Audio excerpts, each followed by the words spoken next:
seja bem-vindo a mais um penúltimo do seu programa de entrevistas e debates aqui da TV UERJ Online, que hoje conta comigo, Gabriel Mães, apresentando, e recebe a presença dos convidados Raíssa Delfim. Tudo bem, Raíssa? Tudo bem.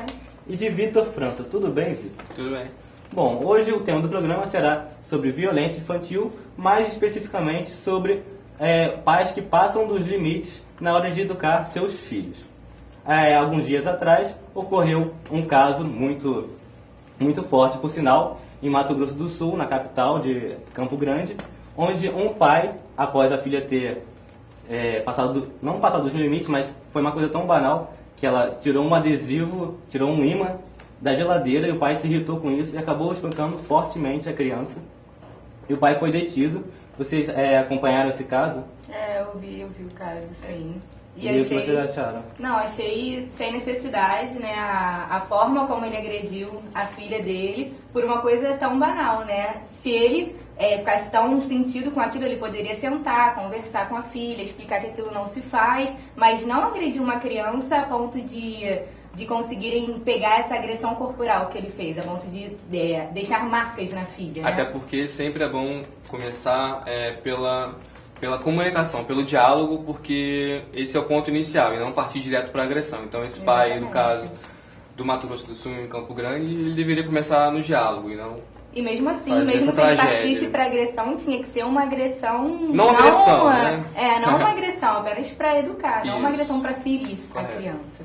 Falando nisso, ano passado foi aprovada na Câmara dos Deputados uma famosa lei, que a imprensa brasileira chama de Lei da Palmada, que visa justamente isso, proibir que os pais agridam de qualquer forma, seja uma palmada leve, ou então já uma agressão muito mais forte, seus filhos. Vocês acham que essa lei não foi aprovada ainda no Senado, foi somente na Câmara dos Deputados, e vocês acham que essa lei funcionaria, serviria de alguma coisa ou não? Não, eu acho que assim, a lei, ela eu concordo e discordo em partes, porque eu acho sim que a primeira opção que os pais devem ter é conversar, ter um diálogo, explicar para a criança, mas se a criança passar dos limites, uma palmada não para agredir, às vezes funciona. Tem pais que optam por isso e nem assim os filhos se tornam marginal, nem vão para um caminho errado. Os filhos continuam sendo educados, continuam sendo pessoas boas.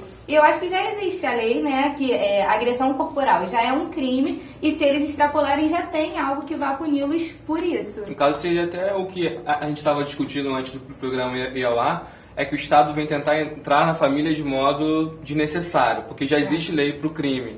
Então, uma agressão forte, no caso do pai do Campo Grande lá, já seria acometido dentro da lei que já existe. Exatamente. Então, no caso, uma palmada não seria algo assim de tão anormal assim, porque creio eu que o pai que ama corrige, né, seguindo os ideais aí. Falando então da palmada, vocês, pelo visto, vocês consideram que a palmada pode sim funcionar, no caso, na educação dos seus filhos, mas também há outras possibilidades, como Exato. possibilidade do diálogo, possibilidade de alguma psicologia, como, por exemplo, a cadeira de ficar no canto na cadeira pensando, refletindo, deixar a criança por um tempo lá. Eu gostaria de saber como vocês passaram por situações, se já passaram por situações parecidas assim na infância de vocês, se vocês foram educados de uma forma rígida, uma forma mais branda. Não, na minha infância, é claro, minha mãe conversava comigo, mas tinha vezes que ela dava, sim, umas palmadinhas, e hoje em dia eu não me tornei uma pessoa má por isso. Eu já pensei muito, já tive muito que ficar olhando pra minha irmã pra pedir desculpa pra ela, essas coisas assim que toda mãe faz, mas eu também apanhei algumas situações que eu passei dos limites, e nem por isso eu me tornei uma pessoa má, assim. No meu caso, minha mãe, meus pais já bateram em mim sim, mas eu não daria descrédito a isso. Eu, às vezes, concordo bastante, quer dizer, concordo inteiramente com o que eles fizeram na época, porque isso coloca o filho, no caso, nos parâmetros ditos certos, né, digamos assim. Então, não seria uma atitude, digamos, covarde, nem uma atitude criminosa, mas sim por amor mesmo, né? Tipo, ter a vontade de ter o filho ali fazendo as coisas certas. Por exemplo, quando o filho mente, o pai vai lá e dá umas palmadas. No caso, porque a mentira é vista como algo errado, sem contar a verdade. Então eu acho que é uma questão de se conversar primeiramente, como nós já dizemos, e sim, se houver palmada, que seja brando, não nada que seja absurdo. E também há a possibilidade de a criança, ao saber dessa lei, tirar um pouco de proveito da situação dos pais e meio que jogar na cara dos pais sobre essa lei para não receber a palmadinha leve ou qualquer que seja o ato. E aí a criança pode acabar ficando um pouco mais mimada e tal.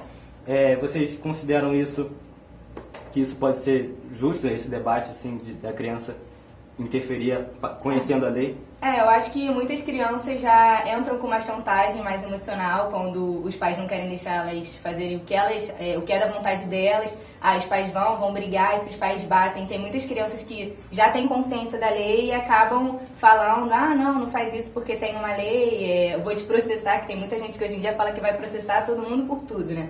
Aí fala isso para os pais, e eu acho que as crianças hoje em dia estão evoluindo muito rápido, elas têm consciência do que está acontecendo, uma consciência muito grande, e isso pode sim interferir um pouco na educação dos pais. Os meios de comunicação, inclusive, são os fatores para que eles saibam dessa lei e acabam chantageando os pais, né? Uma coisa meio que de diverter os valores, né? Porque o pai é que passa as ordens e não os filhos, então há uma inversão de valores. Acaba submetendo. Se submete, E voltando ao assunto de Campo Grande, do caso do pai que espancou a sua filha, lembrar que o espancamento é uma forma de agressão seríssima, a forma mais alta de agressão. Que vocês acham que pode ter levado o pai a cometer esse tipo de crime?